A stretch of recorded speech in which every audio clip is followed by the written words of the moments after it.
अरे देखो, यहाँ कितनी भयंकर आग लगी हुई है। It's horrible. ये तो पूरे उपवन मतलब गार्डन को ही जला डालेगी। इस आग में कितने एनिमल्स भी जल रहे हैं। Oh no, it must be very painful. ये क्या, इतने सारे मुनि महाराज इस आग में। मुनि महाराज के चारों ओर आग लगी हुई है। They are going to get burn alive. Oh, तो भी ये सब इतने शांत कैसे बैठे हैं? Their life is in danger. बच्चों, कौन थे ये मुनिराज? क्यों इन्हें इस तरह से आग में जलाने की कोशिश की गई थी? और क्या ये सब उस भयंकर आग में जल गए या बच गए?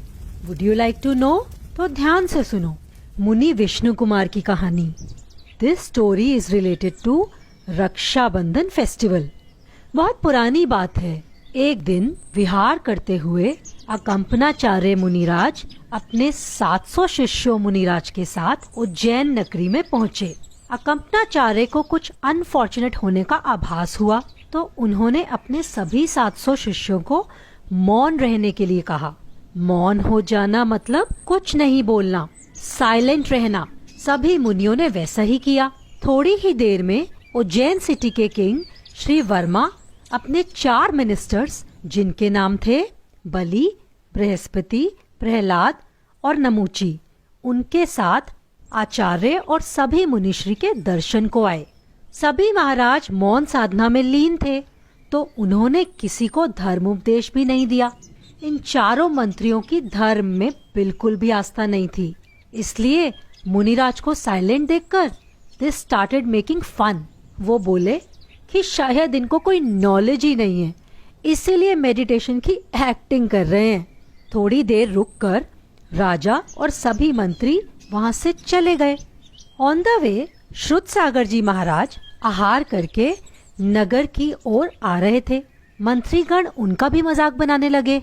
देखो तो कैसे बैल की तरह चला आ रहा है। श्रुतसागर जी महाराज ने अपने गुरु आचार्य का मौन रहने का आदेश नहीं सुना था, इसलिए उन्होंने पीसफुली चारों मंत्रियों को समझाया और उनके सारे क्वेश्चंस को आंसर किया। मंत्रियों ने पहले कहा कि साधु को कोई नॉलेज नहीं है, पर अब उनका ज्ञान देख के उन्हें किंग के सामने इंसल्टेड फील होने लगा। फिर श्रुतसागर महाराज जी ने आचार्य श्री को आकर सारा इंसिडेंट बताया तो आचार्य श्री ने कहा, हो सकता है मंत्रीगण रिवेंज लेने आए, इसलिए आप पूरी रात मौन रहिएगा। You should go on the same place जहाँ पर आपका मंत्रियों से डिस्कशन हुआ था, इससे पूरा संघ भी सेफ रहेगा। श्रुतसागर महाराज जी ने वैसा ही किया। उस प्लेस पर जाकर ध्यान मुद्रा में खड़े हो गए। वो चारों मिनिस्टर्स इतने क्रूअल थे कि वो मुनिश्री से बदला लेने के लिए रात को अपनी स्वॉर्ड लेकर आए। जैसे ही मंत्रियों ने मुनिराज को हर्ट करने के लिए स्वॉर्ड ऊपर उठाई, उसी समय उनके हैंड्स वैसे ही जैम हो गए। वहाँ वन देवी प्रकट हुई और उन्होंने चारों मंत्रियों को एक साथ स्टैचू की तरह कीलित कर दिया। Just like stone, they were not able to move their hands and they stood like this whole night. सुबह सभी लोगों को पता लगा तो किंग श्री वर्मा ने उन चारों मिनिस्टर्स को अपनी सिटी से निकाल दिया। उज्जैन से निकाले जाने के बाद वो सब हसनापुर पहुंचे। हसनापुर के राजा पदम थे। उनको खुश करने के लिए उन्होंने उनकी बहुत हेल्प की। राजा ने खुश होकर उन्हें एक वर दिया। वर? ये वर क्या होता है? वर एक तरह का प्रॉमिस होता है। इसका मतलब है जब भी मंत्रियों को कुछ जरूरत होगी तो वो अपना रिवॉर्ड मांग लेंगे। इधर अकंपनाचार्य मुनिराज भी विहार करते हुए अपने 700 शिष्यों के साथ हसनापुर पहुंचे। जैसे ही चारों मंत्रियों को पता चला कि मुनि संघ हसनापुर आ रहा है, उन्हें पुरानी बात याद आ गई और उनके मन में गुस्सा आने लगा और वो सोचने लगे कैसे वो उनसे रिवेंज लें। उन चारों मंत्रियों ने राजा पदम से कहा कि हमें अपना वर दे दीजिए, हमें आपका राज्य और राजा के सभी राइट्स नेक्स्ट 7 डेज के लिए चाहिए। Maharaj Padam had to fulfil ministers wish. जैसे ही वो हसनापुर के राजा बने, they started doing wrong things. जहां पर आचार्य श्री ने अपने सभी 700 शिष्यों के साथ ठहरे हुए थे, उस पूरी जगह को चारों तरफ से बड़े बड़े वुडन लॉक से कवर कर दिया और उसको एक हवन कुंड जैसा बना दिया और फिर उसमें आग लगा दी। तब मुनि श्रुतसागर जी महाराज मिथिला नगरी में थे।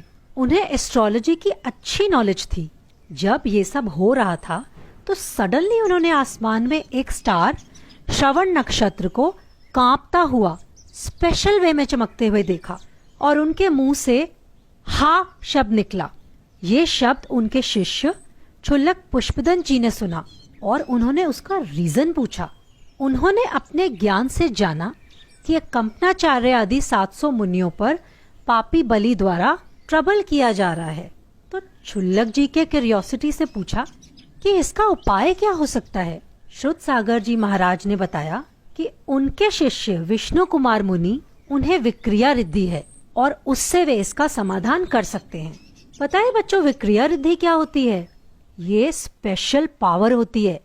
जिसके पास ये होती है he can change his body, मतलब कैसा भी गेटअप चेंज कर सकते हैं, कोई भी फेस बना सकते हैं, एंड दे कैन इंक्रीज और डिक्रीज हिज हाइट, कैसा भी रूप बना सकते हैं। फिर क्षुल्लक जी मुनि विष्णु कुमार से सभी मुनियों की सेफ्टी के लिए रिक्वेस्ट करने गए। मुनि विष्णु कुमार को तो पता ही नहीं था कि उन्हें कोई ऐसी रिद्धि भी है। तो पता है उन्होंने कैसे जाना कि उनके पास रिद्धि है? उन्होंने चेक करने के लिए अपना हाथ बढ़ाया तो कहीं भी रुके बिना बहुत दूर तक चला गया एंड ही रियलाइज्ड कि वो कैसा भी रूप चेंज कर सकते हैं। पता है बच्चों, मुनिराज को क्यों नहीं पता था? क्योंकि इन रिद्धियों की तो उन्हें जरूरत ही नहीं होती। वो तो अपनी आत्म साधना में लीन रहते हैं और परम सुख मोक्ष को प्राप्त करना चाहते हैं। फिर मुनि विष्णु कुमार शीघ्र ही हस्तिनापुर गए। वहाँ हस्तिनापुर के किंग पद्म उनके भाई थे। वो अपने भाई किंग पद्म से बोले, तुम्हारे राज्य में मुनियों पर यह उपसर्ग और अत्याचार कैसा? राजा Padma felt very guilty and he bent down on his legs. उनकी आंखों में आंसू आ गए। वे बोले, प्रभु, ruling this city is not in my hand. दुष्ट बलि ने मुझसे वचनबद्ध करके, मतलब प्रॉमिस लेकर, ये राज्य 7 दिनों के लिए मुझसे ले लिया है। सो आई एम हेल्पलेस हियर। भगवान, आप ही कुछ कर सकते हैं। आप ही इस उपसर्ग को किसी तरह दूत करके शीघ्र मुनि संघ की रक्षा कीजिए। सभी मुनियों की रक्षा करने के लिए मुनि विष्णु कुमार ने सबसे पहले अपना मुनि पद छोड़ा। बच्चों, आपको पता है ना, मुनि विष्णु कुमार को विक्रिया रिद्धि थी। तो अपनी सुपर पावर से वो छोटे से भिक्षुक ड्वार्फ का रूप लेकर वहाँ गए और यज्ञ मंडप में अच्छी अच्छी मीठी मीठी बातों से बलि और उन चारों मंत्रियों को प्रसन्न किया। प्रसन्न होकर राजा बलि ने ड्वार्फ ब्राह्मण से कहा, महाराज, it's our good luck that you came here. आप जो चाहे निसंकोच मांग ले। मुनि विष्णु कुमार बने उस ड्वार्फ यानी भिक्षुक ने कहा, मुझे ज्यादा कुछ नहीं चाहिए, सिर्फ लैंड के 3 स्टेप्स यानी 3 पग चाहिए। सभी लोग उन पर हंसने लगे और बोले कि तुमने अपनी साइज जैसा बहुत छोटी चीज मांगी है। ठीक है, रख लो जहाँ पर तुम्हें अपने 3 स्टेप्स रखने हैं। पता है बच्चों, मुनि विष्णु को विक्रिया रिद्धि थी ना। अपनी सुपर पावर से ही increased his height so much, इतना बड़ा कि he kept his first step on Sumeru Parvat and second step on Manushottara Parvat. That means 2 steps में ही सारा मनुष्य लोक आ गया, लेकिन 3rd स्टेप के लिए तो कोई स्पेस ही नहीं बचा। All were scared. देवगण भी सरप्राइज थे एंड दे केम फ्रॉम स्वर्गलोक। उन्होंने बलि को बांध दिया। बलि और चारों मंत्री फेल डाउन, मुनि विष्णु कुमार के चरणों में गिर पड़े। दे फेल्ट गिल्ट, बारंबार क्षमा मांगने लगे, सॉरी बोलने लगे। जब मुनि विष्णु कुमार ने देखा कि वो चारों मंत्रियों को अपनी गलती का एहसास हो गया है, उन्होंने अपनी विक्रिया समेट ली।